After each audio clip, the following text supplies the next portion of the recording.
We're joined by somebody who can address exactly that. It's the man who took over Concerned Veterans for America after him. His name is Mark Lucas, and he joins us now on the Will Cain Show. Mark, great to see you. Thanks for being here. Thanks for having me on, Will. I think we have Mark's audio. I hope we have it. But I'll go ahead and ask you a question, Mark. Let's make sure we're working out those technical difficulties if we have any as we go here. But, Mark, I want to ask you, did you take over Concerned Veterans for America? And when you did, was it in awful shape, as I have been told in the media? I was able to inherit an incredible team at Concerned Veterans for America from Pete Hegseth, his executive team, his strategy. We were able to accomplish two of the most historic reforms in the history of the VA. And that was thanks to Pete Hegseth.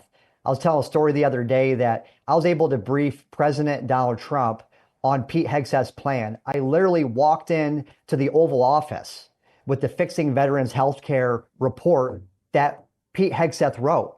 And I told President Trump that the VA Accountability and Whistleblower Protection Act would be critical for us to bring accountability to the VA.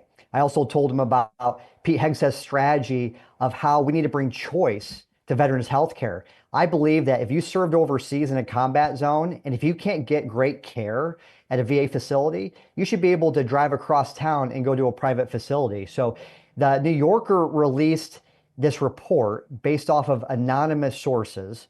Well, I'm on the record. I'm here on the Will Cain Show, and I'm also willing to testify in front of the Senate Armed Services Committee on the character and the fitness of Pete Hegseth for our next Secretary of Defense. What about one of the reasons? I mean, the attacks on Pete Hegseth at this point are multitudinal. They're coming at him from every angle. But what I think you have the ability to address here today is one specific angle of attack on Hegseth, and that is that he's never managed an organization as large as the Pentagon. By the way, who has before they do that? And that his history of managing very small organizations suggests he doesn't know how to, that he's mismanaged CVA or other veterans organizations he led before getting to CVA, that he didn't manage their finances, that left it in bad shape. Can you tell me about the state of the organization itself that you stepped into after Pete? Yes, Concerned Veterans for America was a large grassroots organization with hundreds, if not thousands of volunteers all across the country. And Pete was able to organize these volunteers, which is not an easy thing to do, and fly them into Washington, have them meet with their elected officials to talk about VA policy. So that's one part of this story. The other is he put together a world-class executive team. And when I came into CVA, I didn't have to turn around the organization. I had to keep up with these guys. His executive team was world-class. I retained them, I leveraged them, and that was what set us up for success for those historic victories at the VA. So that's one part of the story. Also, let's talk about organizational management. Let's talk about the Pentagon. Mm-hmm. These guys won any wars for us? Have they passed any audits? So these guys who are a part of this club, this elite general officer club, they haven't exactly delivered. I think the American people deserve to have a junior officer like Pete Hegseth with 2 Bronze Stars, with a combat infantry badge. He's got the tenacity to go in there and shake things up. He's just like Donald Trump. President Trump was a disruptor, and I was able to see President Trump completely change the dynamic on the Korean Peninsula. I volunteered to serve during the height of the crisis with Kim Jong-un. And if President Trump would have listened to conventional wisdom, we would have most likely escalated into war. Pete Hegseth shares that disruptive mentality, and we desperately need him in the Pentagon.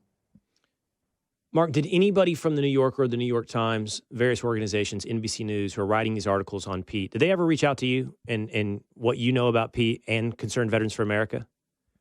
The New Yorker did not reach out to me. And, well, I'm not that hard of a guy to find. It's pretty easy when you search Concerned Veterans for America. I pop up right after Pete Hegseth's time.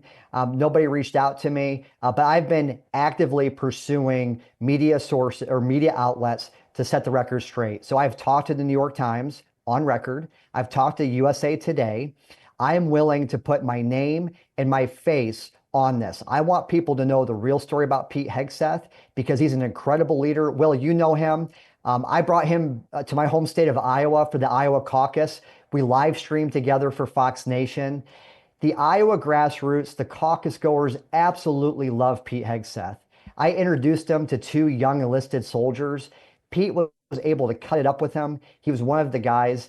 But also, not only does he have that grassroots ability, he's going to be able to go to the Pentagon with his academic pedigree, Harvard, Princeton. He's going to run circles around these general officers and these policy wonks from these Washington think tanks. Did Mark, so you did end up speaking to the New York Times and USA Today. Did they run what you had to tell them about Pete? One sentence was all they really ran. I talked to him for 20 or 30 minutes. Yeah. Is that right? Okay, so the New York Times and USA Today talked to you for, you said, 20 to 30 minutes. They used one sentence for what you had to say. I know for a fact David Bellavia, who I think hired Pete, definitely worked with Pete at the Vets. It's terrible that I'm forgetting the Vets for Freedom.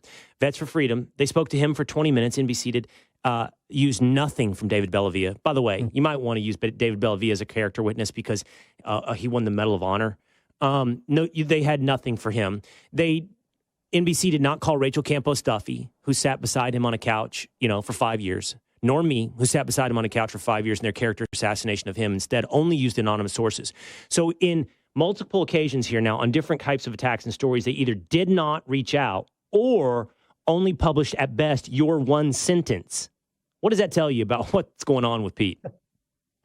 It's a part of this new confirmation process that the Democrats want to run. They want to try to have Pete die on the vine. They want to try to crucify him in the media so he doesn't survive until January. Well, that didn't work.